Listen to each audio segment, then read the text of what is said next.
9 अक्टूबर को लखनऊ चलो।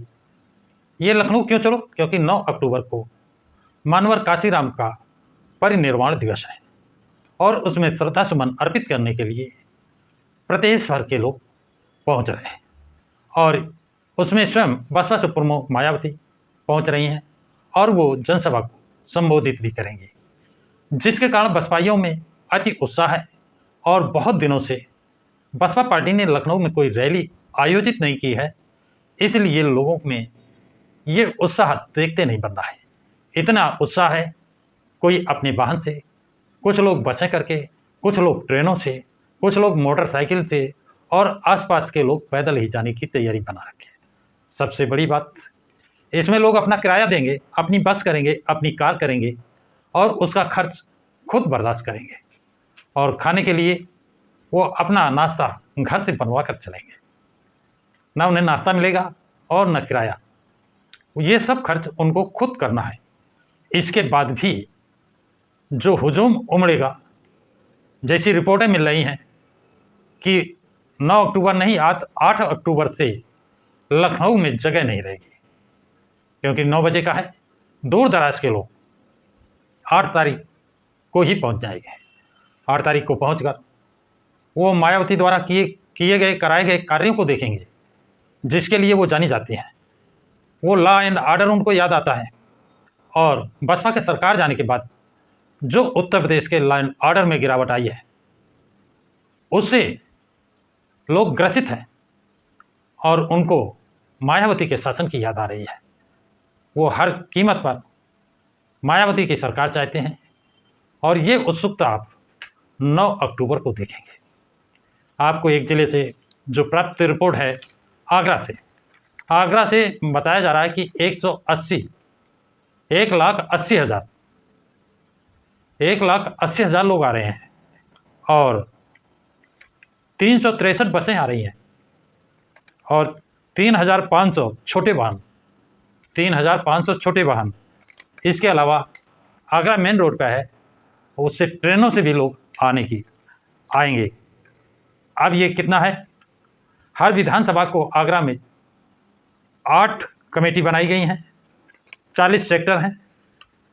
इसमें बामसेफ और बीपीएफ को भी लगाया गया है, जिससे लोगों को किसी तरह की असावधानी न हो और सभी बसों में जिम्मेदार लोग बैठेंगे, जिससे किसी को किसी तरह की परेशानी न हो और बस समय से लखनऊ पहुंचा सके। अब विरोधियों के पेट में दर्द हो रहा है। जो बस ऑनर हैं वो अधिकतर अन्य पार्टियों के सदस्य हैं, उन पार्टियों के जिसमें पूंजीपत है। अब वो उनको रोका गया या स्वतः वो लोग बसें देने से मना कर रहे हैं कि मेरी बस पहले से बुक है। लेकिन ये बसपाई जो लखनऊ आने का निश्चय कर चुके हैं, वो चाहे कार करें और ट्रेन से आएँ, सरकारी बसों से आएँ, उनको लखनऊ आना है। और जैसे आगरा का टारगेट 1,80,000 लोगों को लाने का है। वहाँ पर 9 विधानसभाएं हैं और हर विधानसभा से 20,000 लोगों को लाने का टारगेट बनाया गया है। यदि इस हिसाब से उत्तर प्रदेश में 75 जिले हैं, 1 लाख एक जिले से मान लो तो 75 लाख हो रहे हैं। अगर एक जिले से 50,000 भी मान लो तो 37 लाख लोग हो रहे हैं। यानी कहने का तात्पर्य यह है और प्राप्त जानकारी के अनुसार कोई जिला ऐसा नहीं है जहां से 50,000 कम आने की सूचना मिल रही हो। समय आने तक ये संख्या कितनी बढ़ेगी ये तो वक्त बताएगा। इसलिए चाहे वो कांग्रेस हो, चाहे बीजेपी हो, चाहे समाजवादी पार्टी हो, इन नेताओं के पेट में दर्द होने लगा और सबसे ज़्यादा दर्द अगर हो रहा है तो कांग्रेस को। कांग्रेस ने एक ऐसे नेता को जो दिल्ली में रहता है, दिल्ली में कार्य करता है, उसको लखनऊ भेज करके प्रेस कॉन्फ्रेंस कराई और वो नेता है उदित राज। इनका पहले नाम था रामराज, फिर कि हम अम्बेडकरवादी हैं और बौद्धिस्ट हैं तो राम नाम हटाना है, इन्होंने नाम बदला, रामराज की जगह उदित राज किया।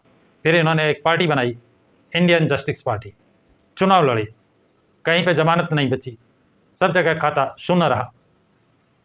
अंतोगत्वा उस राम की पार्टी में ही अपनी पार्टी का विलय कर दिया, यानी बीजेपी में। और बीजेपी से ये सांसद चुने गए और दोबारा सांसद का टिकट पाने के लिए अंतिम क्षणों तक इंतज़ार करते रहे। लेकिन बीजेपी ने भी अंतिम क्षणों तक ये नहीं कहा कि हम टिकट नहीं देंगे, और 5 बजे जब समय पर्चा भरने का समय समाप्त हुआ तब इनसे कहा तुमको पार्टी का टिकट नहीं मिलेगा। ये घबराए, परेशान हुए, कांग्रेस में चले गए। कांग्रेस तो चाहती है ऐसा एक आदमी मुझे मिले। और कांग्रेस में जाने के बाद उदित राज ने कभी मानवर काशीराम के खिलाफ, कभी बसपा सुप्रीमो मायावती के खिलाफ क्या क्या बोला है, कितने अपमानजनक शब्दों का प्रयोग किया है। तो जो आदमी राम से बैर करता है फिर राम की पार्टी में चला जाता है और वहां दोबारा टिकट ना के इंतजार में रहता है, टिकट नहीं मिलता है, तब वो कांग्रेस का दाम थामता है। और कांग्रेस के इशारे पर कांग्रेस जो कहती है वही करता फिर रहा है। आप लोगों को याद होगा जब साउथ बरो कमेटी आई थी तब कांग्रेस की ऐसे लोगों को पेश किया था, शेड्यूल के लोगों को पकड़कर, लोभ देकर, लालच देकर कि शेड्यूलों को, अस्पृश्यों को प्रतिनिधित्व न दिया जाए, अस्पृश्यों को जो प्रतिनिधित्व दिया जाना है वो उच्च जाति के लोगों को दिया जाए, जिसका डॉक्टर भीमराव अंबेडकर ने जबरदस्त विरोध किया था। और ये बाबा साहब की राइटिंग एंड स्पीचेस खंड 38 में आप देख सकते हैं कि कांग्रेस ने ऐसी हरकत उस समय करवाई थी, सिर्फ लालच दिया था कि तुम डॉक्टर अंबेडकर का प्रस्ताव कैंसिल करवा दीजिए और तुम्हारे 50 छात्रों को बोर्डिंग में फ्री ले लिया जाएगा। कहीं इसी तरह के लोगों को कांग्रेस फिर प्रयोग तो नहीं कर रही है? ये सोचना है, ये विचारना है। तो साथियों, अगर हर जिले से 50,000 भी भीड़ आती है तो करीब 37.5 लाख लोग होते हैं। और इतनी भीड़ आ गई तो लखनऊ के चक्का जाम हो जाएगा। कहाँ बसें खड़ी होंगी, कहाँ कारें खड़ी की जाएंगी, कहाँ पैदल लोग चलेंगे, तो पैदल चलने का रास्ता मिलना, रास्ता बहुत दूर हो जाएगा, यानी पैदल चलना मुश्किल हो जाएगा लोगों को। इसलिए लखनऊ वाले लोग कह रहे हैं कि हमको पहले से ही 2 दिन का इंतज़ाम करना पड़ेगा, 8 और 9 तारीख को। कुछ लोग कहते हैं 10 तारीख को भी, कि एक कितनी भीड़ एकत्र होगी, वो खाली कब हो पाएगा।